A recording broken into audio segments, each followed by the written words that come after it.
আসসালামু আলাইকুম। কেমন আছেন সবাই? টেস্ট অ্যান্ড টেলস উইথ সালমার একটি নতুন পর্বে আপনাদের সবাইকে আমি আমন্ত্রণ জানাই। এটা ছিল একেবারে মা দিবসের প্রথম পর্ব।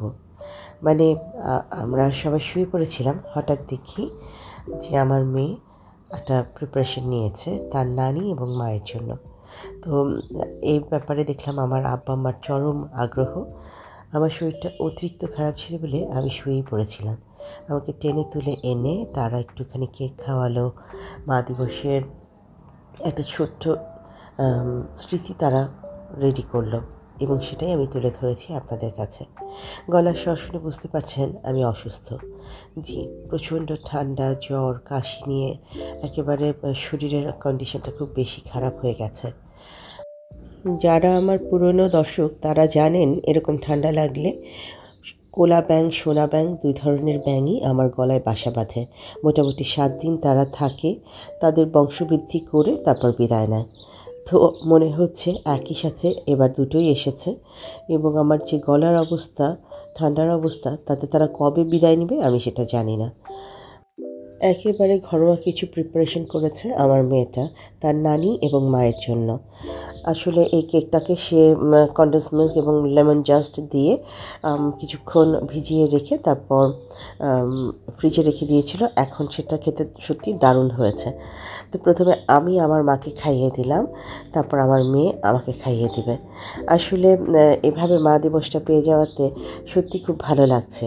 আল্লাহ পৃথিবীর সমস্ত মায়েদেরকে ভালো রাখুন, তার সন্তানদেরকে নিয়ে সুস্থভাবে চলার তৌফিক দান করুন এবং প্রত্যেকটা সন্তান যেন প্রত্যেকটা মায়ের অনেক বড় শক্তির উৎস হয়, সে দোয়া রইল। আর এই যে সামনে যে ছোট বাটি, ওটার মধ্যে ছিল ওরিও। আসলে ওরা যা বুঝেছে তাই করেছে।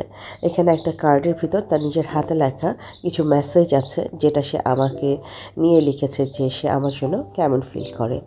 সত্যি এই বিষয়গুলো মধ্যে এক ধরনের আনন্দ কাজ করে। ব্যাপারটা যদিও একটি নির্দিষ্ট দিনের মধ্যে নয়, আসলে কোনো সম্পর্কই কখনো কোনো দিন কেন্দ্রিক হতে পারে না, আমার অন্তত তাই ধারণা। আমার কাছে মনে হয় সম্পর্কটা হয় আত্মার। তবুও সে স্পেশাল ফিল করবার জন্য একটা নির্দিষ্ট দিনকে যখন আমরা বেছে নিই, তখন নিশ্চয়ই তার মধ্যে আমাদের কিছু ভালো লাগা কাজ করে। চলে এলাম পরের দিন সকালের একটা ক্লিপ নিয়ে। এই মাছগুলো এসেছে আমার কাজিনের পুকুর থেকে। তার পুকুরের থেকে মাছ ধরা হয়েছে, তো সে বেশ মাছ পাঠিয়ে দিয়েছে। আমার মাথা খারাপ হয়ে যাচ্ছে এত মাছ দেখে। সবচেয়ে বেশি মাথা খারাপ হয়ে যাচ্ছে কাকুলি, শরীফা এবং আম্মার। কি করে এত মাছ তারা কেটে বেছে গোছাবে, এই চিন্তা করতে করতেই তাদের মোটামুটি মাথা খারাপ হয়ে যাবার জোগাড়।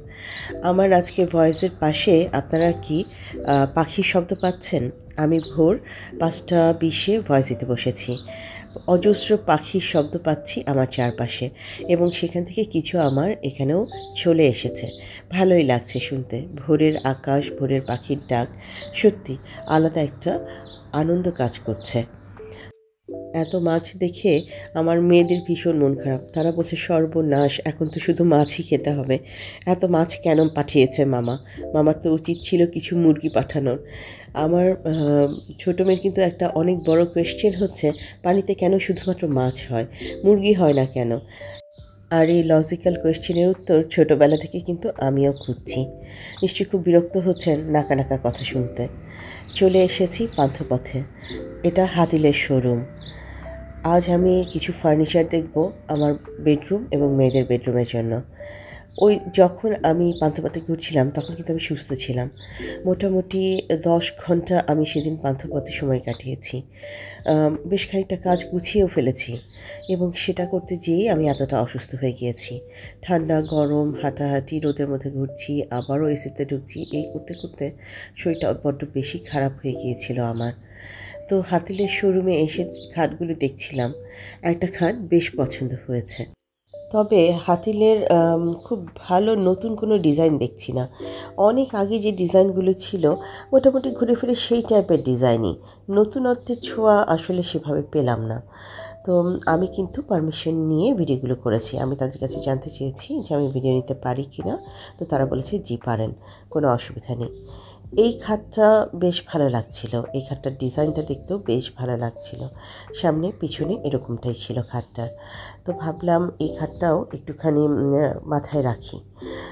সেদিন মূলত আমি হাতিল, হাইটেক, ব্রাদার্স, আক্তার সহ বেশ কিছু ব্র্যান্ডের দোকান চেক করেছি এবং সেখান থেকে একটা সেট আমি আমার মেয়ের জন্য নিয়ে নিয়েছি।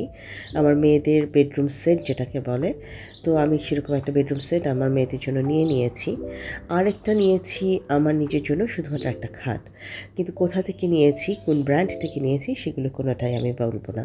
তবে যে 4টা ব্র্যান্ডের নাম আমি বললাম, এই 4টা ব্র্যান্ড থেকেই আমি আমার নিজের বেডরুম সেট এবং আমার মেয়েদের বেডরুম সেটটা নিয়েছি। সেদিন পান্থপথে ঘুরতে গিয়ে বুঝতে পারলাম মোটামুটি অনেক নামকরা ব্র্যান্ডই কিন্তু বোর্ড ইউজ করে। তারা বলে যে আমরা মেহগিনি কাঠ দিচ্ছি, কিন্তু বোর্ড আছে সামনে। তারপর কেউ কেউ বলে যে এটা বার্মা টিক, কেউ বলে এটা চিটাগং সেগুন। তো আমি যেটা বুঝতে পারলাম যে কম বেশি অনেকেই বোর্ড ইউজ করে তাদের ফার্নিচারের ক্ষেত্রে। সেই অথেন্টিক কাঠের জিনিসপত্র পাওয়াটা একটু টাফ। তো এই খাটটা ছিল হাইটেকের। আমি হাইটেক থেকেও ভিডিও নিয়েছিলাম। তো আমি কিছু খাট আসলে এভাবে ডিসিশন নিচ্ছিলাম যে কোনটা নেব কোনটা নেব না। সেদিন হানিমধু আইডি থেকে বিথি আপু একটা স্লাইডিং সাদা কোনো একটা ফার্নিচারের কথা বলেছেন, যে ড্রেসিং টেবিল কাম মানে ড্রয়ার টাইপের কিছু। কিন্তু আমি এই ফার্নিচারটা কোথাও সেদিন পাইনি, সাদা কালারও পাইনি, এই ফার্নিচারটাও পাইনি, স্লাইডিং ব্যাপারটাও বুঝতে পারিনি। আসলে আমি মনে হয় এইগুলো পান্থপথে না, এগুলো আমি হয়তো বা গুলশান ডিসিসি মার্কেটে পাবো। আর বলতে গেলে হাতিলের একটা বেডরুম সেট, মানে এই বেড আর ওই আলমারি এবং ড্রেসিং টেবিল সহ এই সেটটার প্রাইস তারা বলছিল 1,40,000। আর সামনে ঈদ আছে, সেই উপলক্ষে নাকি তারা একটা ছাড় দিতে পারে। অন্যদিকে হাইটেক বলছিল যে ওদের খাটগুলোর প্রাইস মোটামুটি 80-র মধ্যে পড়বে, সামনে ঈদ আছে বলে 5% ছাড় দিতে পারে। তো এরকম ছিল ওখানকার জিনিসপত্রের প্রাইস। অ্যাকচুয়ালি হাতিল এবং আক্তার এই দুটো ব্র্যান্ডের প্রাইসগুলোকে আমার কাছে মোটামুটি রিজনেবল মনে হয়েছে যে না, এগুলো ঠিক আছে। বাট আরও বাকি ব্র্যান্ডের জিনিসগুলোকে আমার কাছে একটু ওভার প্রাইস মনে হয়েছে। এই ডিভাইনটা বেশ ভালো লাগছিল, এটা হাতিলেরই একটা ডিভাইন। বেডরুম দুটোকে সেট করার পর মনে হয় আমি যখন ড্রয়িং রুমে যাব অবশ্যই একটা ডিভান নিব। এবার চলে আসলাম চুলার ক্ষেত্রে। এই চুলাগুলো ওই পান্থপথেই ছিল, হাতিলের শোরুমের দোতলায়। ভীষণ লুক্রেটিভ কিছু চুলা ছিল এখানে। টার্বো গ্যাস এই ব্র্যান্ডটার নাম। আমি তাদের অনুমতি নিয়েই ভিডিওগুলো করেছি এবং খুব সুন্দর গ্রানাইটের এবং স্টেনলেস স্টিল এসএস যেটাকে বলে এবং কাঁচ সব ধরনের চুলাই ছিল। আর গ্রানাইটের চুলার ক্ষেত্রে যেটা তারা আমাকে দেখিয়ে দিল যে তাদের থিক লেভেলটা নাকি বেশ ভালো।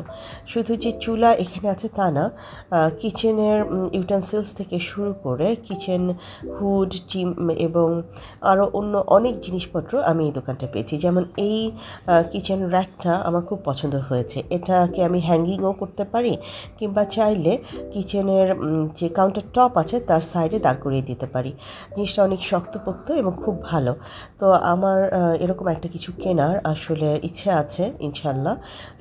আগে আমি আমার ফার্নিচারগুলো শেষ করি, তারপর ধীরে সুস্থে কিচেনের জিনিসগুলো আমি কিনব। তবে লিপি আপা, আমাদের বড় আপা, তিনি সহ নাইমা আপু, শারমিন আপু, তারা আমাকে সাজেস্ট করেছেন আমি যেন গ্রানাইটের এই টাইপের চুলোগুলোতেই চলে যাই। এই চুলাগুলো সত্যি খুবই কার্যকর। আর এখানে একটা অ্যাশ কালারের চুলা আছে। এই চুলাটার গ্রানাইটটা অ্যাশ আমার এত ভালো লেগেছে, আমি হয়তো বা এই চুলাটার ব্যাপারে ভাববো।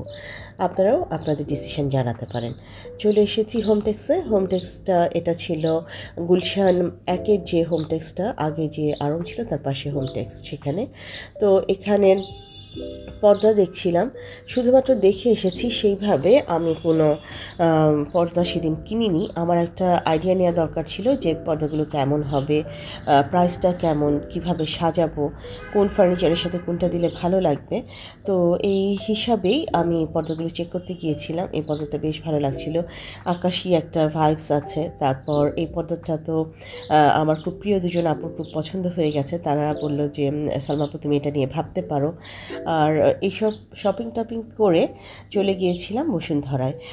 দেশে এসেছি, ফুচকা রাজকচুরি খাবো না তা তো হতে পারে না।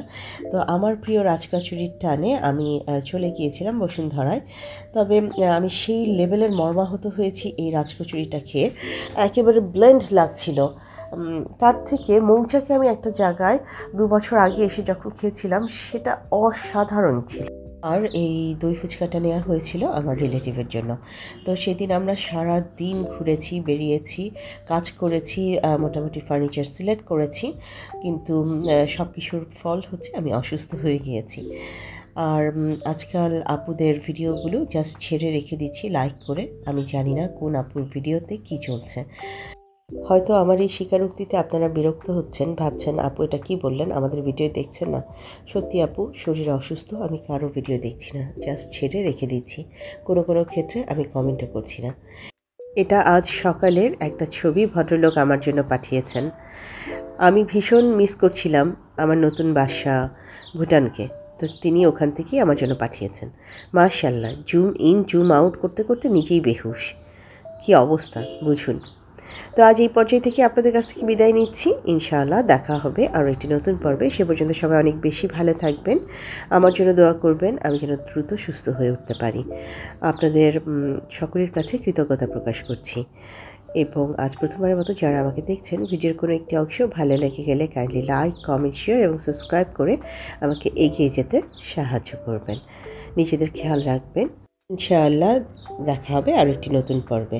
আজ এখানেই বিদায় নিচ্ছি। আল্লাহ হাফেজ এবং আসসালামু আলাইকুম।